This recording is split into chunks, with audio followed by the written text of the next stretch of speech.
Lorsque nous révélons notre douleur, nous risquons que certaines personnes en profitent pour nous blesser. Tout le monde n'a pas de bonnes intentions.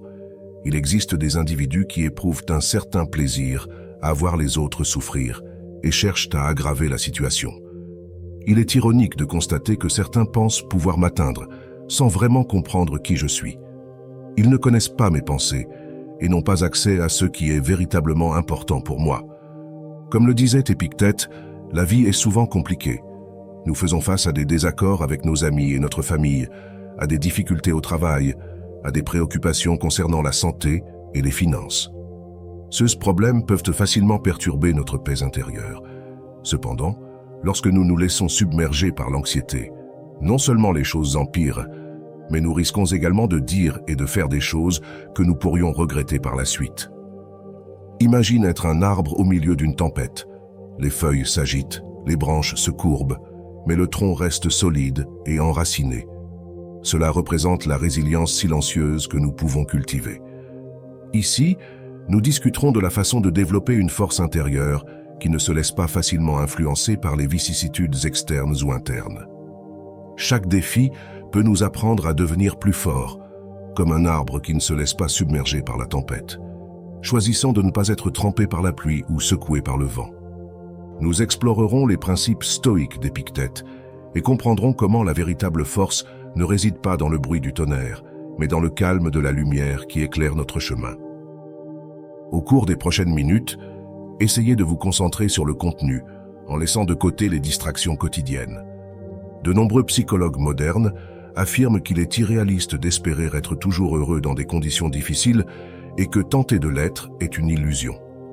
Cependant, il semble que cela soit impossible uniquement pour ceux qui n'ont pas travaillé sur eux-mêmes et n'ont pas pratiqué de techniques pour maintenir le calme et la sérénité en toutes circonstances. Nous savons que les premiers philosophes grecs, tels qu'Aristote et Platon, pratiquaient des techniques spécifiques pour maintenir la sérénité, tout comme de nombreux saints chrétiens ont atteint la béatitude, un état de tranquillité et de joie. Nous pouvons tous atteindre ces niveaux de sérénité, même lorsque nous ne nous sentons pas calmes intérieurement. Nous pouvons décider de ne pas réagir émotionnellement et faire semblant que les circonstances ne nous influencent pas. Selon Épictète, nous devenons ce sur quoi nous concentrons notre attention. Si nous commençons à agir comme si rien ne nous affectait, avec le temps, cette tranquillité deviendra une réalité dans notre esprit.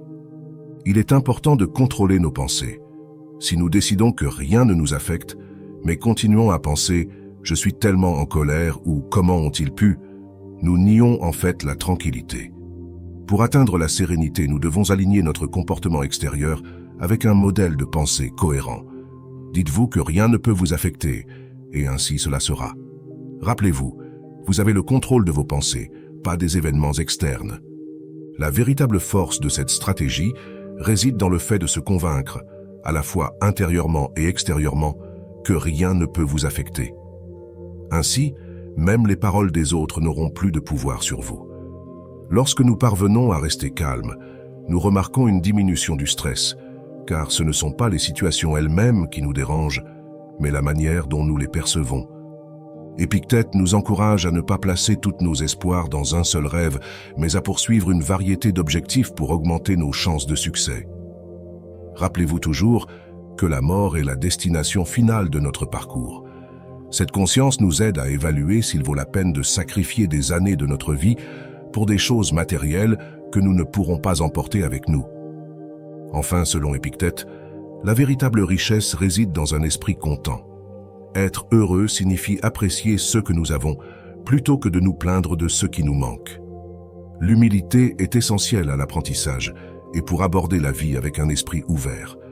Les principes stoïques ne nous aident pas seulement à naviguer dans les moments difficiles, mais nous enseignent également à vivre avec sagesse et résilience. Si vous avez aimé la vidéo, laissez un j'aime, abonnez-vous à la chaîne et on se retrouve dans une prochaine vidéo.